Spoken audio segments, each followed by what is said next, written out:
for all of their efforts coordinating and planning the lecture, and also thank all of you for coming today on your lunch break. I'm very eager to share research today from the Mapping Racism and Resistance project. This project represents the first effort to comprehensively document and map all racial restrictive covenants and resistance to them in Milwaukee County. And so our goal with the project is not only to visualize and analyze the historical geographies of racial covenants, but also to uncover Black resistance to such discrimination. And so as I see if I can switch my slides here on my title slide. As I begin here, I'd like to just acknowledge that our research is supported by a UW-M Discovery and Innovation Grant.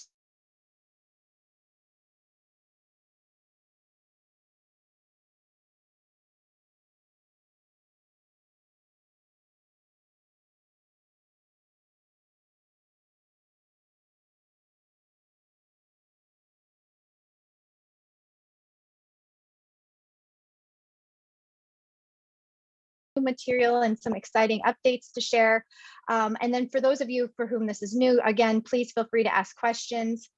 The other detail I want to note is that in engaging with questions about racial covenants and looking at them, we're thinking about very offensive racial language. And so I just kind of want to foreground that and note that as I move forward and we're looking at specific covenants, you'll see language that is, not terminology that we would find in any way, shape, or form acceptable today.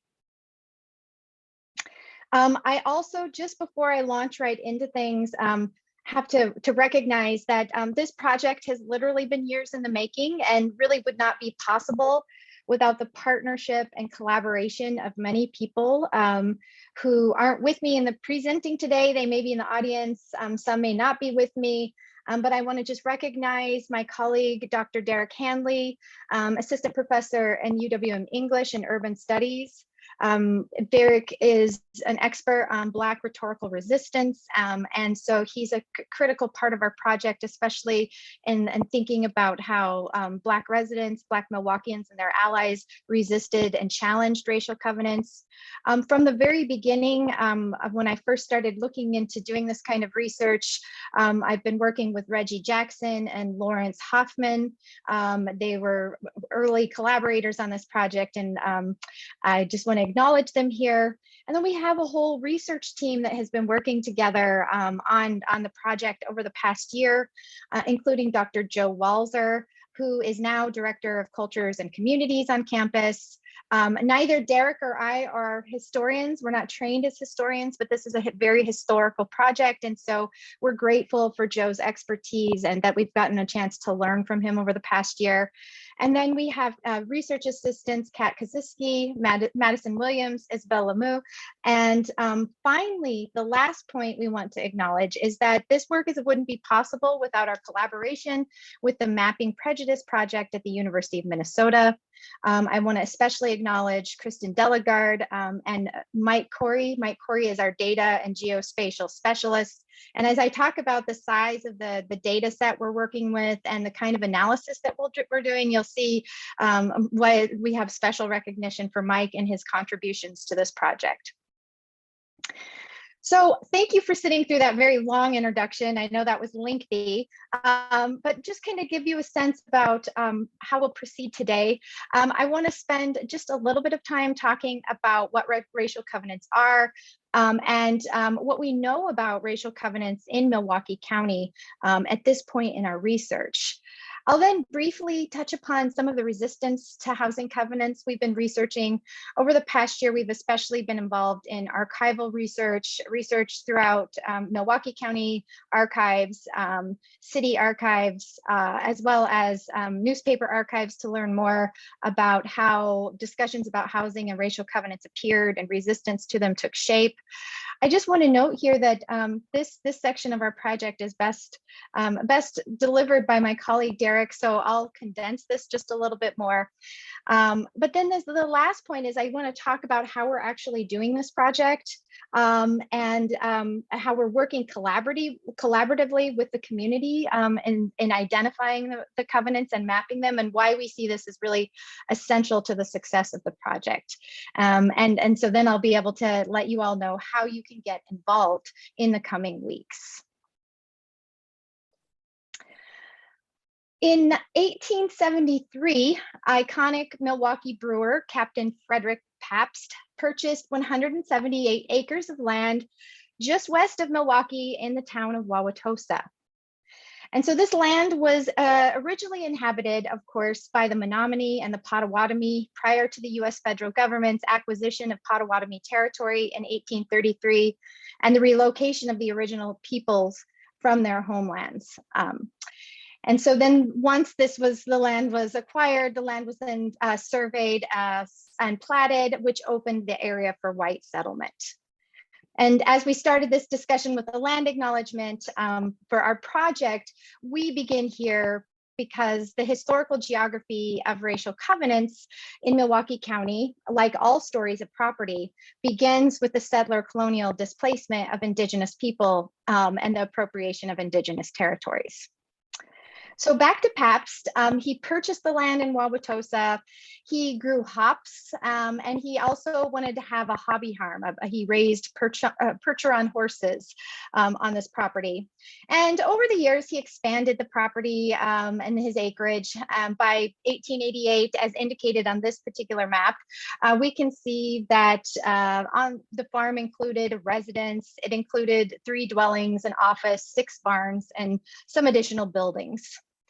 By 1891, Pabst had built a road through the property and what is today's Lloyd Street, and he had begun subdividing and developing the land north of Lloyd Street. And so following his death in 1904, Pabst's inheritors made the decision to subdivide and fully develop the farm. And so the area, in fact, would be connected to Milwaukee's prestigious Washington Boulevard, which was platted in 1914 as part of the city's expansive parks and boulevard system. And of course, including the popular Olmsted designed Washington Park. And so the Pabst family hired an internationally renowned architects to design the land plan for the residential development, and it was eventually going to be called the Washington Highlands. As you can see, I've got that image on this slide. And the plan was heavily influenced by the ideals of the Garden City movement, of course, a progressive urban reform movement when segregationist thinking was at full tide. And essentially premised on the development of the healthful and peaceful environment shielded from the intrusions and the ills of industrialization in cities. So the ideals of the Garden City movement can be seen in the Washington Highlands private parks and the curved streets following the natural topography of the area. They were designed to minimize traffic through the neighborhood. And so building permits for this particular development were issued in 1918. By the 1940s, the neighborhood was over 86% built, and the neighborhood is listed on the National Register of Historic Places in 1989, and it actually received landmark status in 1991. Indeed, every detail of the community was meticulously planned and restricted. From the scale of this and the style of housing to the garage and the home setbacks, which varied according to the design concepts of each of the streets in the development. Restrictions were placed on the height of fences and restrictions defined how buildings could be used. These are all listed in the 27-page Washington Highlands Covenant document, which was maintained and enforced by the Washington Homes Association. And so embedded within this covenants document is Article 4, limitations of ownership, as you can see here. And this has been redacted from the most recent version of the covenants, which was updated in 1994. And so though this particular Article 4 is deleted, we know what this actually said. And in fact, here is the language that appears in the deleted text from the covenants document. Now we start here with this rather kind of long story about Washington Highlands, because as we know at this point in time in our research, it's one of the first deeds, or racial covenants that was registered with the County of Deeds in Milwaukee. And this was registered or filed on May 6, 1919. So the restrictions stipulated that in the Washington Highland covenants that they were set to run with the land until 1950 with an automatic renewal for 20-year terms, unless 5 years prior to the end of term, at least 60% of the owners in the subdivision decided to make changes. Whew, that's a lot of words to say. That it's very difficult to make changes to the covenant document, though members of the association did reject the racial covenant in 1994. So restrictive covenants then, as many of you probably are already aware, and you know, they're legally enforceable clauses limiting how homeowners, renters can use a property as outlined in a real estate deed or contract. And so covenants and property deeds can apply to a whole range of issues, as we've already discussed with Washington Highlands, including, of course, the appearance and style of housing, limitations on building style and height, to the kind of to constraints on the kinds of activities that can take place on a property. So for example, raising livestock, that's something that we see frequently within the covenants. However, racially restrictive covenants were clauses that specifically prohibited non-white people from purchasing, leasing, or occupying certain properties. And of course, the violation of covenant conditions comes with the risk of foregoing a property. And you'll the property deeds, we see this time and time again, the list of the forfeiture if there's a violation of covenant conditions. So racial covenants are often framed in terms of preserving neighborhood character and property values. And they began appearing with greater frequency at the turn of the century, becoming commonplace and withstanding court challenges throughout the 1910s, 20s, and 30s. And though racial covenants often included a range of language identifying particular racial, ethnic, and religious groups, in practice, they primarily targeted Black Americans.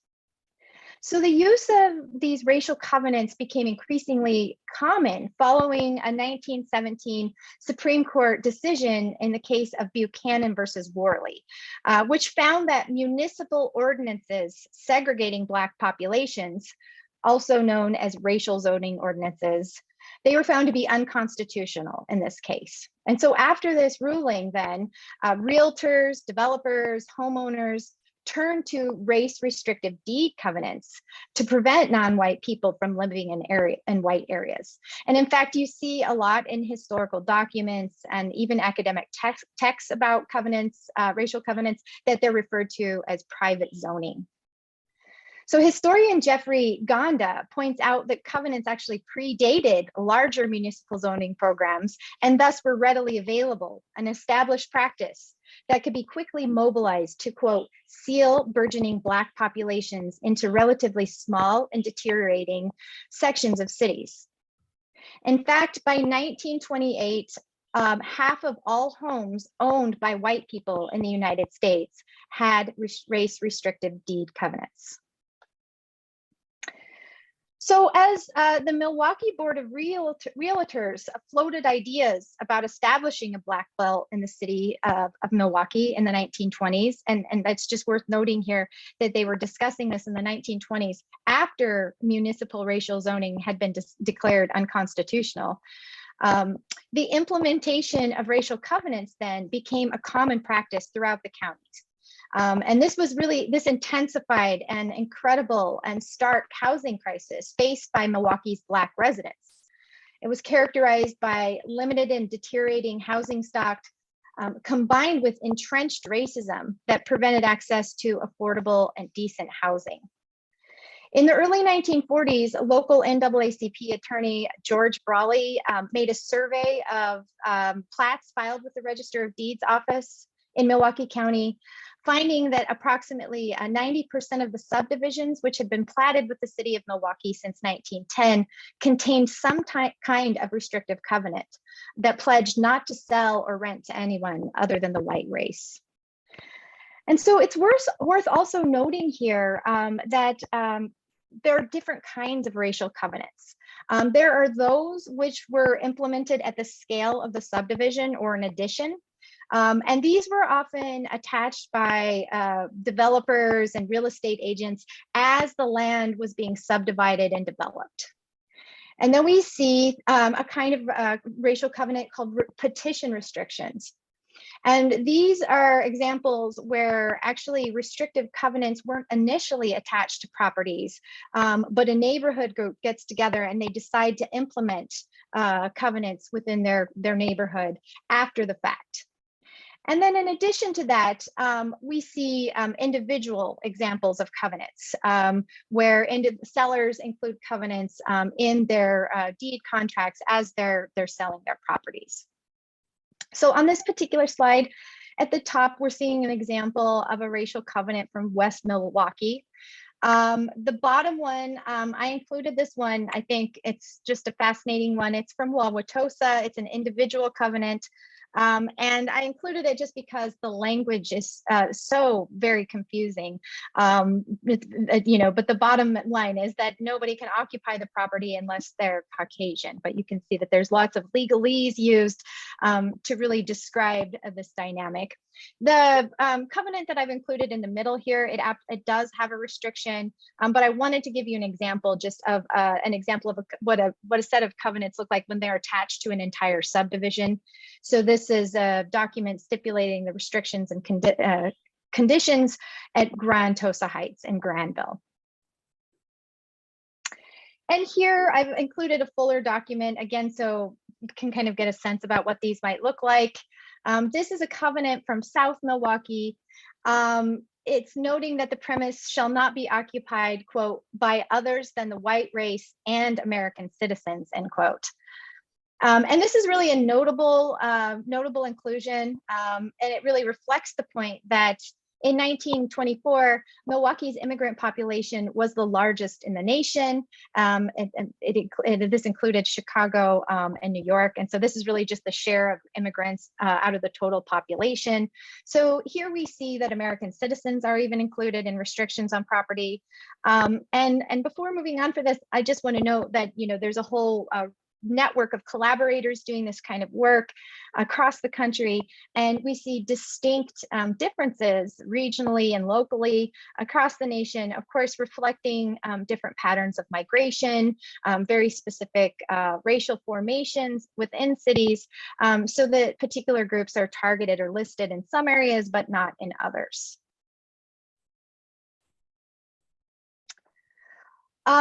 And it's clear from where we opened our discussion talking about Washington Highlands and Wauwatosa. Washington Highlands was one of the early adopters of racial covenants, but it certainly was not alone. In fact, during the 1920s alone, at least, and we expect there'll be many more, at least 29 other subdivisions in Wauwatosa filed racial deed covenants. And this includes, for example, subdivisions like Beverly Hills, Rogers Park, Westgate, Blue Mound Manor developments, and Sheridan Park. We've seen many others.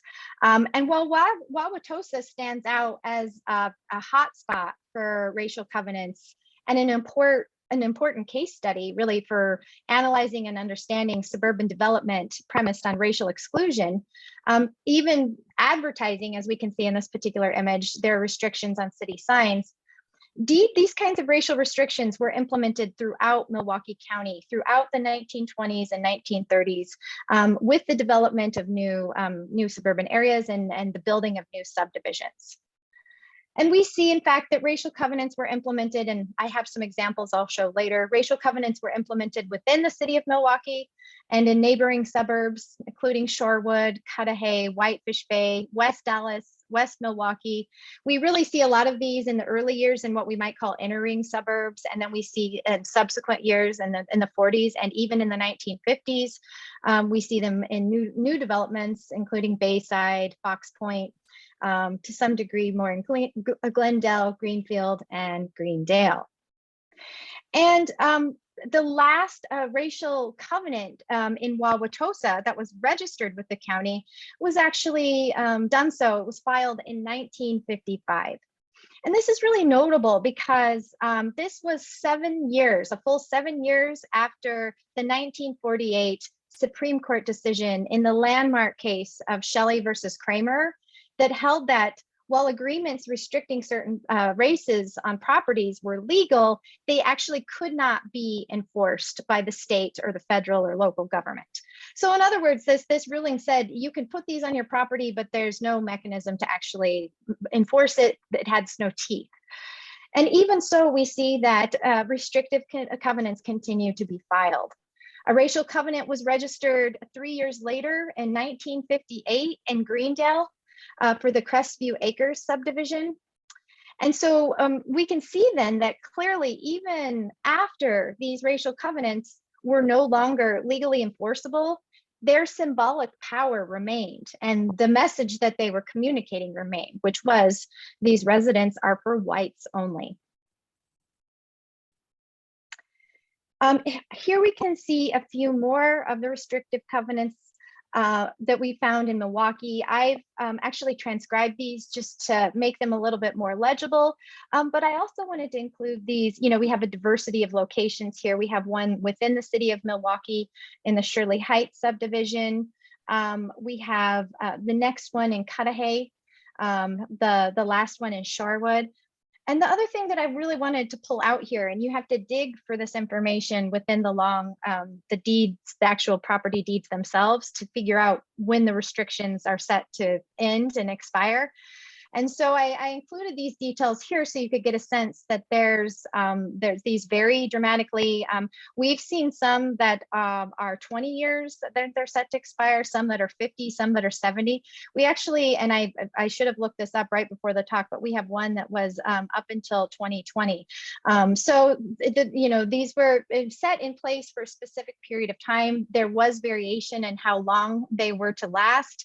But the point was clear, is that they were really trying to prevent people of color, and especially Black people, from moving into specific neighborhoods. And so just as the Great Migration, adding a little bit of contextual background to all of this, just as the Great Migration was underway, developers and the burgeoning real estate industry began to increasingly advance the idea that residential property values were tied to the racial homogeneity of neighborhoods. And in doing so, they associated highly segregated white neighborhoods with high property values, and then they linked the presence of non-white people with property value decline, deteriorating property values over time. And in fact, this line of thinking was so taken for granted and embedded that, you know, we've combed and spent lots of times in the Milwaukee Board of Realtors archives, and, you know, find that discussions about race and restrictions about race are rarely mentioned at all, even as they were such a common practice.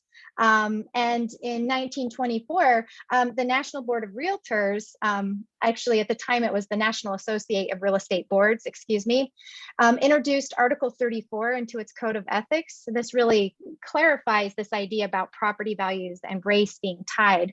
That article stipulated, quote, "A realtor should never be instrumental in introducing into a neighborhood a character of property or occupancy, members of any race or nationality, or any individuals whose presence will clearly be detrimental to property values in a neighborhood," end quote.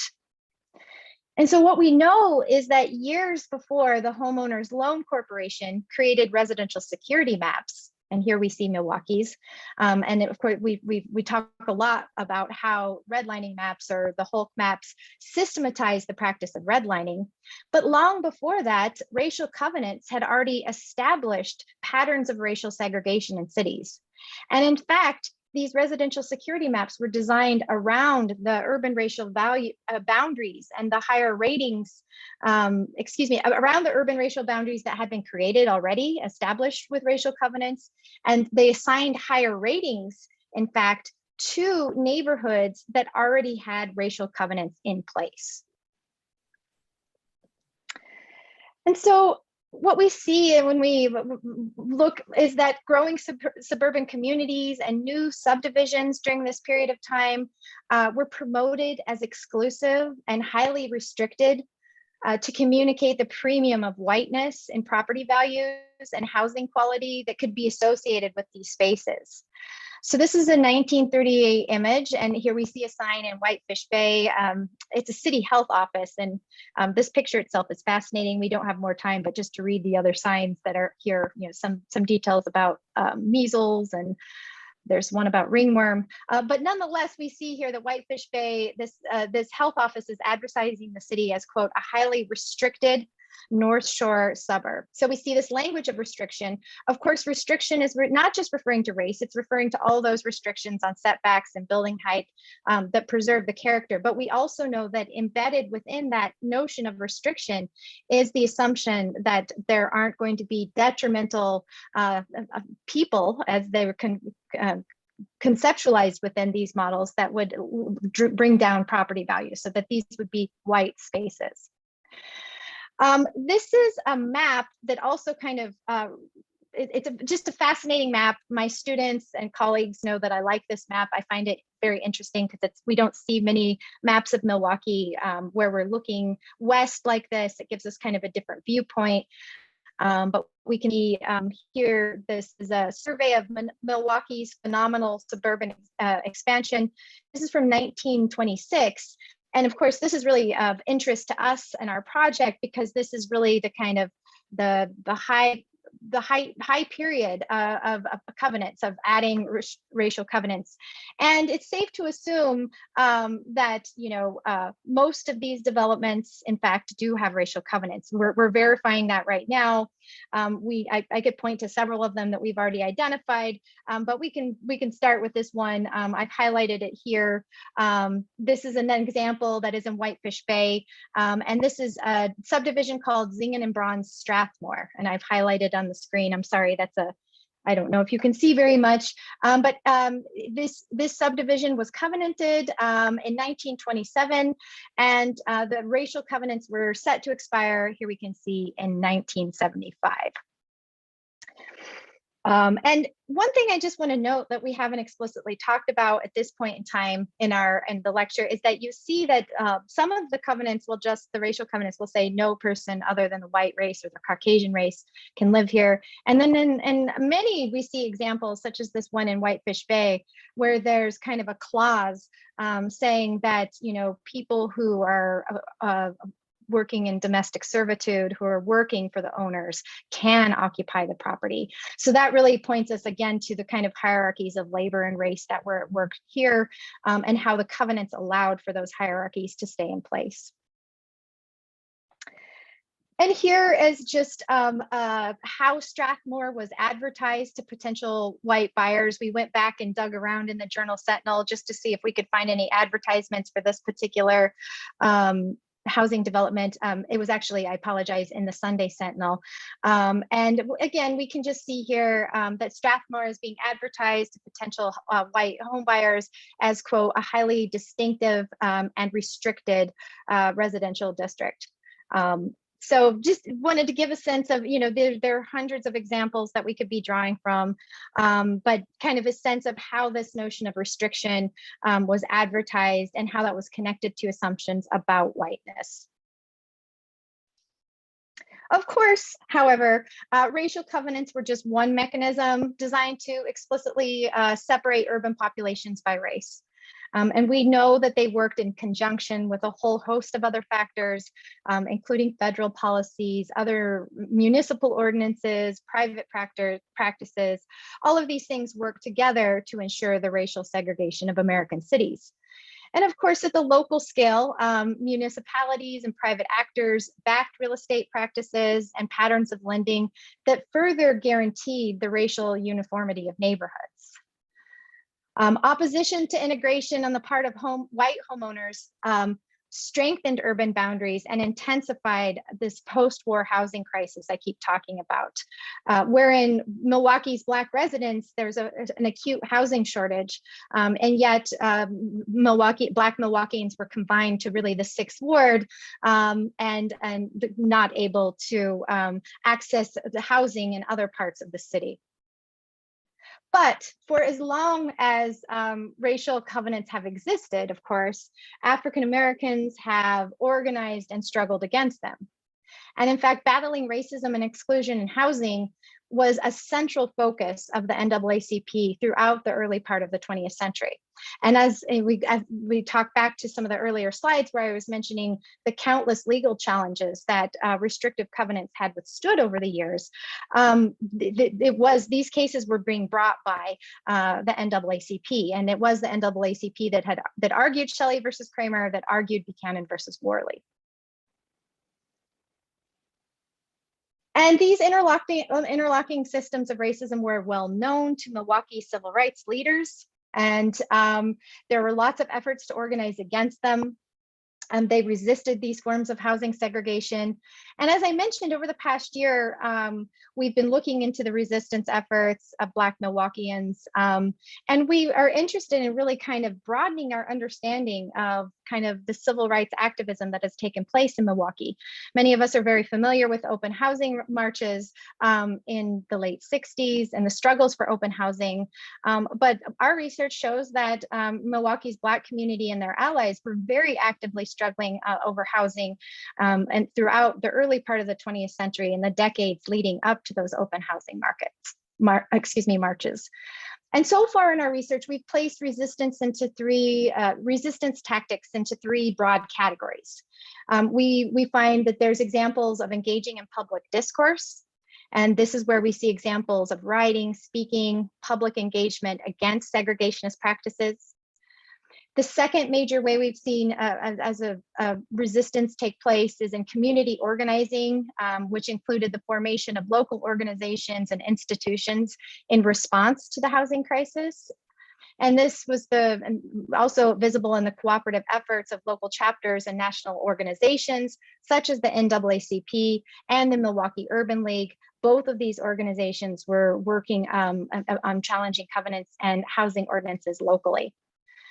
And then another way that we find resistance is through land and property acquisitions by Black-owned institutions or individuals. So here, where there are efforts to actually break covenants, to circumvent covenants, or to purchase property and resell them to other members of the Black community. And Carolyn, there's a quick question. Yeah, you can see when I pop in, there's a quick question. Yeah. There's a question, obviously you've talked a lot about more the Black community, but there's a question about covenants against the Jewish community. Is that showing up in your research, or was that not your focus? That's absolutely our focus, and we're really this is what we're eager to see, to find out more. We know that covenants were absolutely targeting Jewish communities as well. Our early search at this point, again, we're just a tiny bit into this, as I'll talk in more detail in just a moment. And we haven't seen an explicit listing of Jewish communities. We know we are going to find them at this point in time. Sometimes the way that was in the earlier years captured was saying whites only, or the Caucasian race only. And that was a broad way to target anybody classified as non-white. So great question, and one that I hope I can more fully answer as we really dig through the thousands and thousands of covenants that we have on hand. Looks like there might be another one.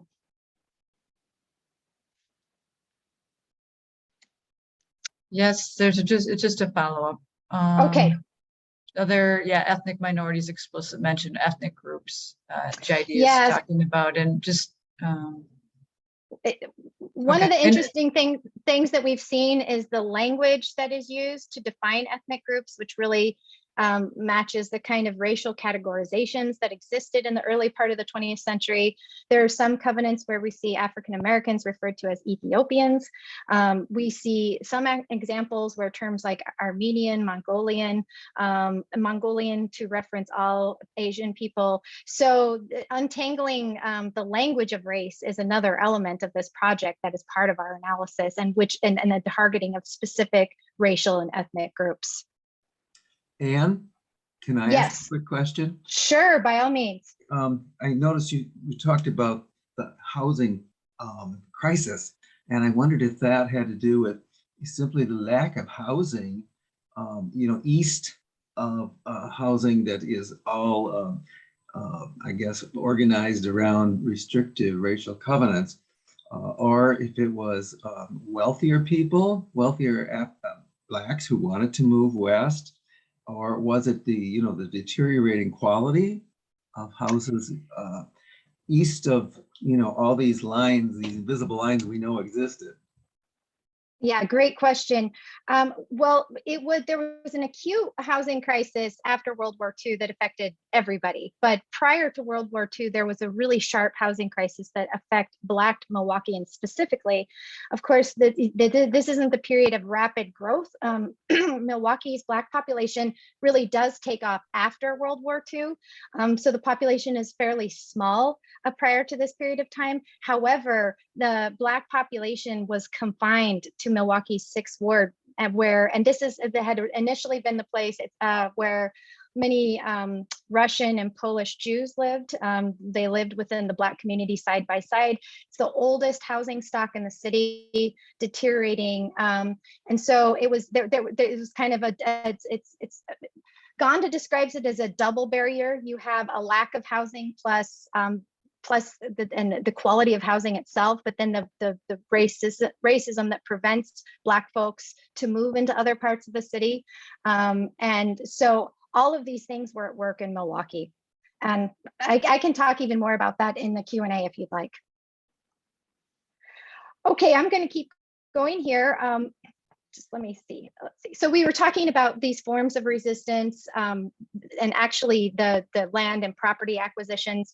One of the more notable cases of a land and property acquisition was when Bernice Lindsay and Ulysses Lindsay actually acquired some property in what was known then as the Carlton's Addition. This is it's a northern part of the city. They were able to acquire several properties that were in tax arrears, and then resell them or rent them to other African Americans. And what's really interesting is if you look at the actual blocks in Carlton's Addition, there'll be covenanted properties right next to properties that aren't. And so they were able to carve out about a block of space there, but then the white homeowners surrounding them immediately implemented covenants. So that's just one example.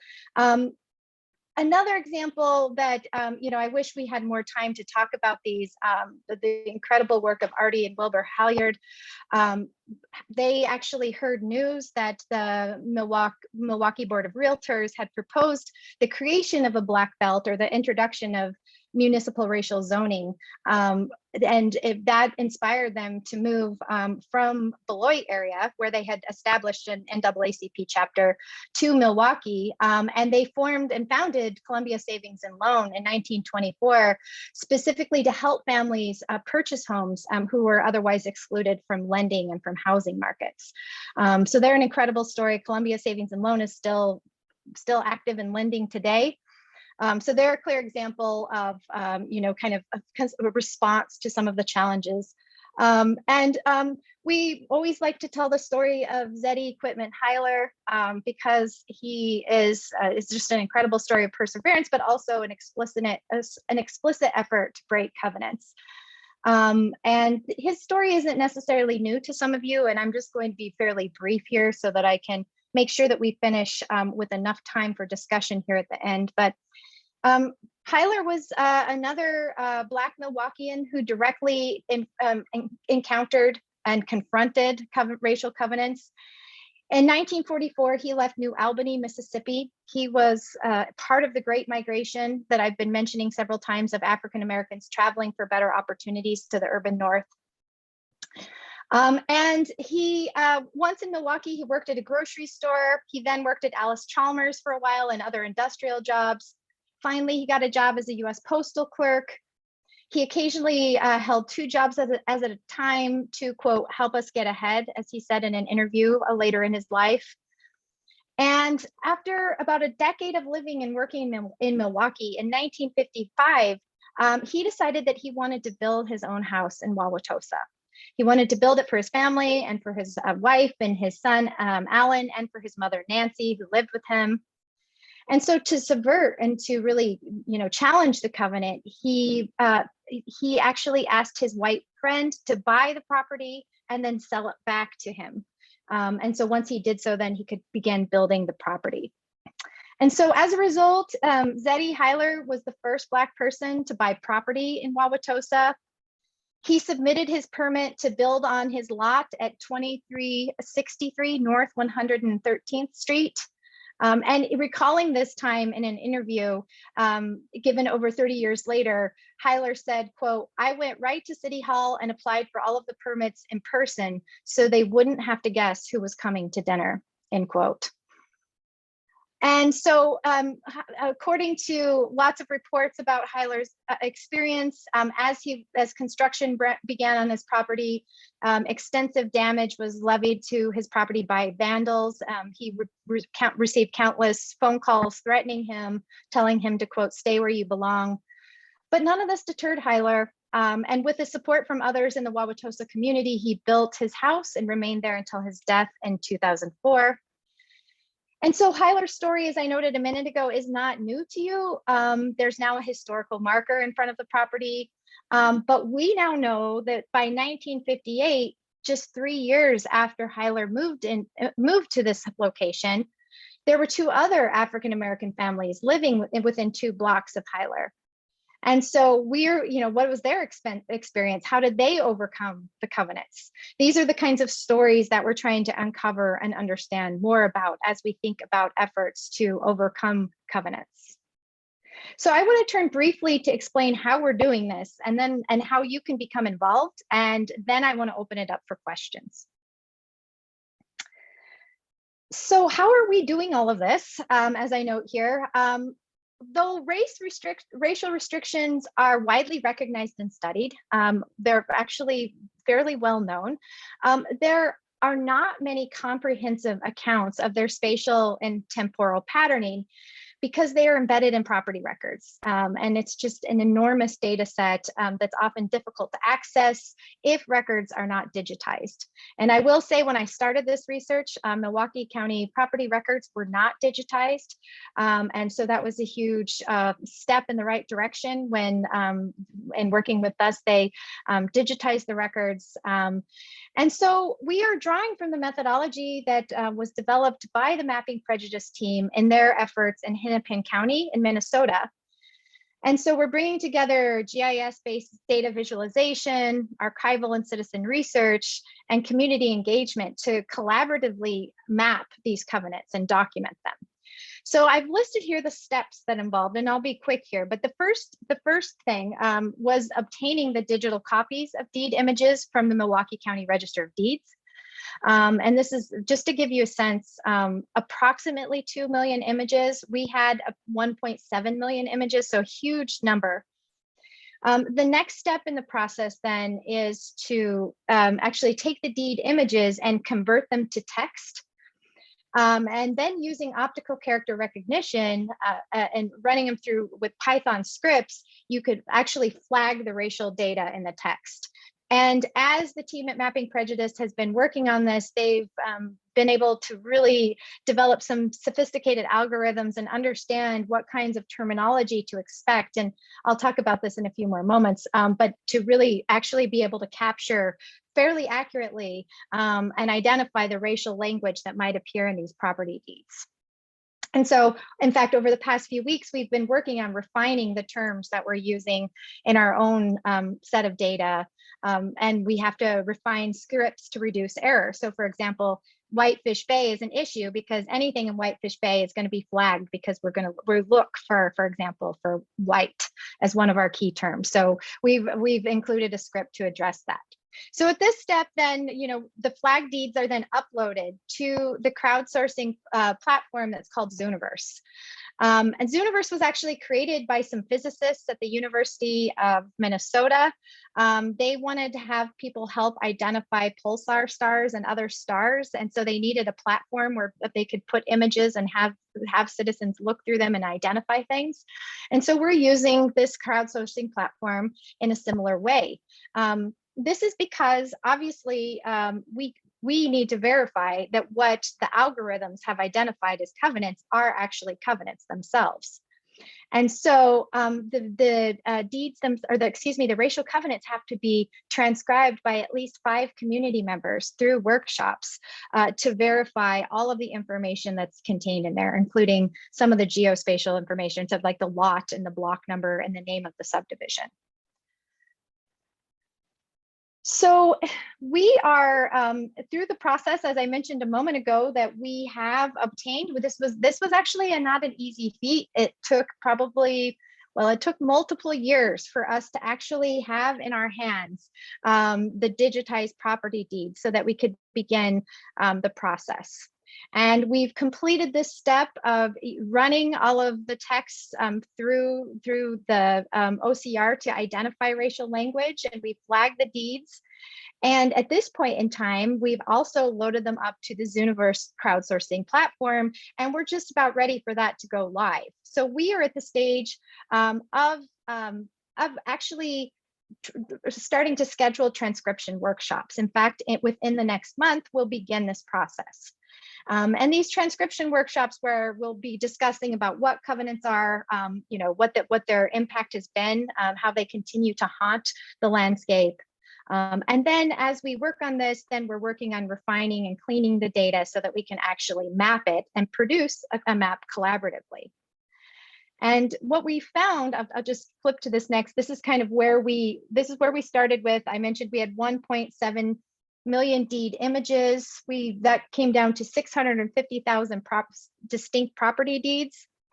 And we initially, in the process of using racial terms to identify the racial covenants, our initial cut brought up about 56,000 potential covenants. But over the past few weeks, since late August, we've been further refining the language we're flagging. And so we now have this down to about 21,000 flag deeds. We think this is pretty close to our final number. Of course, there's errors. Of course, there are ones that aren't deeds, but we'll know, once we finish this process. And so we are to the point where then we will begin this process of verifying the deeds in mid-October. And I include a note here that if you'd like to participate in this, please send me an email and I'll add you to our participant list. We'll be contacting everybody within the coming weeks about some of these transcription workshops. I just want to show a few slides because a couple of times I've talked about this with people and they've said, what does this actually look like if you want to participate? How does one actually do this? And so what do you need? So these sessions will actually be virtual initially and mostly in October, but we'll be launching face-to-face options later in the semester. So if you register for a session, you'll get sent a link. This will all be in Zoom, just like this lecture. Some of us will talk about the covenants and what they are, and then we'll show, how you would be engaged in the transcription process. You do need a computer for this. Someone asked me once if you could do it on an iPad. You might be able to do it on an iPad if you have a keyboard, but some of the racial covenants are fairly long and they're small. So probably a computer is the best option. And you would be required if you wanted to participate in this, to register and create a Zooniverse account so that you can do this. It's a free crowdsourcing platform, so you wouldn't have to download it or anything like that. It's just basically signing in, have an account. And then when you get there, this is kind of an example of what you might see in the Zooniverse platform. So we have the covenant, the property deed itself here on the left. And you'll have a series of questions that will appear on the right. So our kind of images are blocking it a little bit, but the first thing that you'll be asked, is it handwritten or is it mostly typed? If it's mostly typed, that's what you click. We have probably about 200,000 handwritten property deeds, they're not ones that work as well with the OCR because of the cursive writing. So those will be done in a separate project. So you would click that it's mostly typed, and you would answer some questions then, and you would end up on this page. And I've scrolled down to where the covenant is so that you can see it, where you would type in the box there on the screen what the covenant says. Now, here we would find it. It's very fascinating to read these. I mean, you become kind of, it's exciting in terms of, can you find one? What is the language included in it? Not every one of the deeds that are up here are going to include racial covenants. And so you can see here, that there's description right here that, that about the Caucasian race. So the restriction is right there. You would transcribe that and then you would be done. So this is I wanted to give people a sense about what this would look like. After you've done this, you could log into Zooniverse and do it anytime you want if you're super into historical documents and data. We have, and my colleagues that have done this for other cities, including Hennepin County, have found, some people do a couple and that's enough for them. Some people get really invested in the process and end up doing hundreds, but those volunteers don't seem to be the largest portion. So in any case, these are the next steps that we're taking. Ultimately, we'll map all the covenants in Milwaukee County, and then there's a lot we can do with this data in terms of using it to understand a whole range of other issues in the city. There's scholars that are looking at tree cover and canopy cover as they relate to heavily covenanted neighborhoods, the location of parks and covenants. There's just an amazing array of questions we can begin to ask once we start to identify and understand how these work in Milwaukee County. So I'll stop there. Thank you all for coming today and participating. I'd love to talk more with you about it if you have questions. And I'll stop there. So thank you, Anne. This is obviously a passion of yours. You can tell the amount of research. While we are having a slight discussion, I want to be cognizant of time. We have about maybe 5-10 minutes. Jenny will post through the chat a survey. We are looking for your feedback on today's presentation, as well as additional topics that you would like to hear about through our Innovative Cities series. So I have one quick question. Obviously, this is a great historical perspective. Does any of your research cover what is happening, let's say the 21st century? Right now, there's a lot of suburban communities that have diversity inclusion committees. They have requirements for affordable housing. So, or is it only the historical perspective? Thanks for asking that. I'm actually a wannabe historical geographer. I am not trained as a historical geographer. My work is in the contemporary moment, and I study housing and housing inequality in cities. So there's definitely an element to this that will be about understanding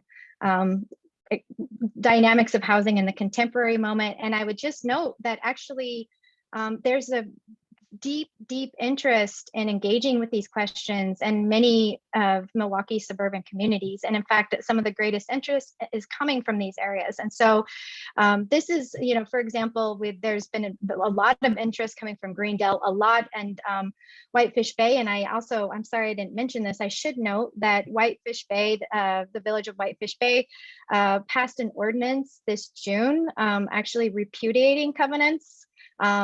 I believe Shorewood has discussed this. I'm not sure if they have. I know Greendale has as well. And in fact, the Milwaukee County has now passed an ordinance repudiating covenants, kind of recognizing their existence. So yeah, there's a great interest in really kind of finding these and understanding how they worked in these various communities so that we can, think about the future perhaps in a different way. Right. But I mean, we're seeing that a lot in practice, that a lot of communities are developing new plans and new requirements. There's a couple questions about engaging youth. Have you done that with any local schools, or how might youth be engaged in the conversation? Yes, actually, Lawrence Hoffman, who I introduced as a longtime part of this project and interest, works with Ground Groundwork Milwaukee, and he's actually their GIS director. They do a lot of work, GIS work with youth. And so, yes, we're definitely interested in using this as a teaching tool, really about, how we can understand the contemporary landscape, some of these past practices. As we launch these steps, we absolutely see engaging with youth as an essential part of our plan. Okay, I think JD from our department will probably reach out to see, is there an opportunity for, our graduate students to engage as well? And then there's a question about, is this actually accessible to the public, or do they have to sign up to be on a list? How is this accessible? Yeah, absolutely. So, we want this to be as accessible as possible. We will require people to register for these, just because that we have to cap them at a certain level in order to be able to respond to and answer questions from everybody that's present. So in that sense, there is the barrier that there's a registration, internet required, computer access required. But as we're easing into this because this is such an enormous undertaking. We'll have face-to-face sessions where people can share computers, and just to the response earlier, absolutely students on campus can get involved there. This will be in classes, in fact, this semester, and we'd be happy to share details about this. Okay, great. Any other comments or questions? I know a lot of people are sending thank yous and appreciate the effort. It's, I'm sure, a bit overwhelming as you started, and now you probably don't want to stop, right? Yeah, exactly. Any other questions or comments? Otherwise, I'll just again remind you to click on the survey link, provide some additional feedback for us, as well as future ideas.